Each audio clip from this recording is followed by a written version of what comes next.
I think I wrote more music that one year than I did my whole life combined before that. I got there and just started sprinting. I never expected that it would change my life and that I might imagine that I could build in the ground and do something that might be more permanent. I think it was the making of me. It is still affecting my work as I go forward. Part of my desire to come to Rome was to gather 10 years of inspirational fodder for projects in the future, and I can definitely say that that happened. It made me think about what I was doing in a much larger picture, and it made me kind of broaden the scope of what I was doing. That was really something that was very profound. I came to Rome and was overwhelmed. I, in a way, abandoned my whole thesis and just gave myself over to the experience. I'd read that Lou Kahn, who'd been at the Academy, said that it was the bricks, the mortar, the concrete that really affected him most. And in fact, that began to happen to me too. I think I learned how to see in Rome. It's a process of learning to see, because what the Academy allowed me to do was to slow down. And by slowing down, you tend to not only expand your view, but also hone it and focus on details that you perhaps wouldn't recognize otherwise. What I initially had proposed and where the project went, it deviated so drastically. Things changed.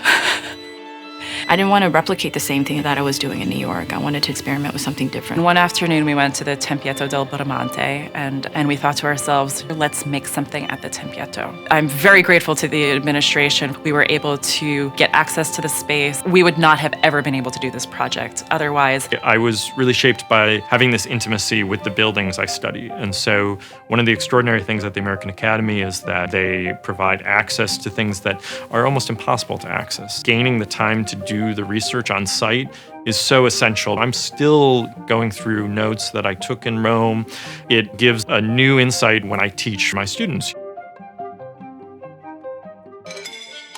The building is incredible. It elevates you in a certain way. And I mean, I'm someone who believes obviously architecture can shape people. It gives you a kind of place where you can consider your work and think. But also there's a culture that's created by the physical space of the building. The magic of the American Academy is to purposefully create serendipitous accidents. I got a little bit from everyone, whether it was the architects and just talking to them about the Pantheon, for example, and then going there with them, and they're pointing out something that I would have never known or thought about on my own.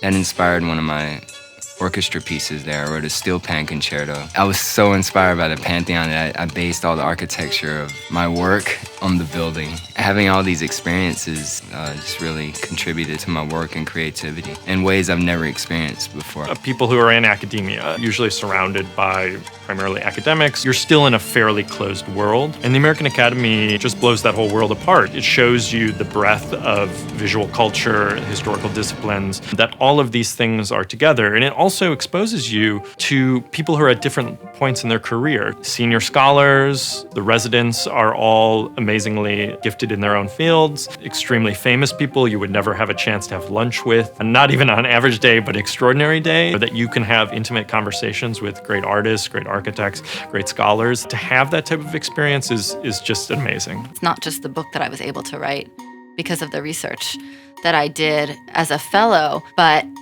in the archives, after the book was out, I was trying to tie up some loose ends, eureka, in the dusty, untouched boxes tied by twine that no one had untied for 40 years. And I found the topic for my new book. Rome is a place where you can see actively every day this cross-section of over 2,000 years of history right before your eyes. It unfolds as much as uncovers.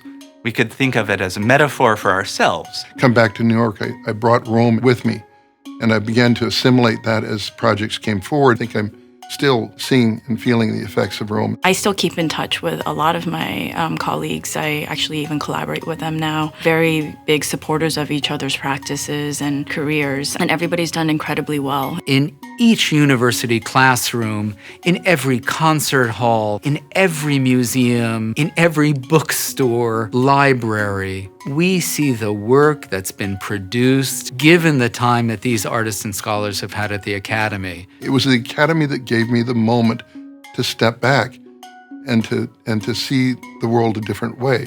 Because of the connection that I had and because it changed my life, and because the Academy is more alive today than it was then and more generous in its spirit and its approach. And I want to give back in some small way.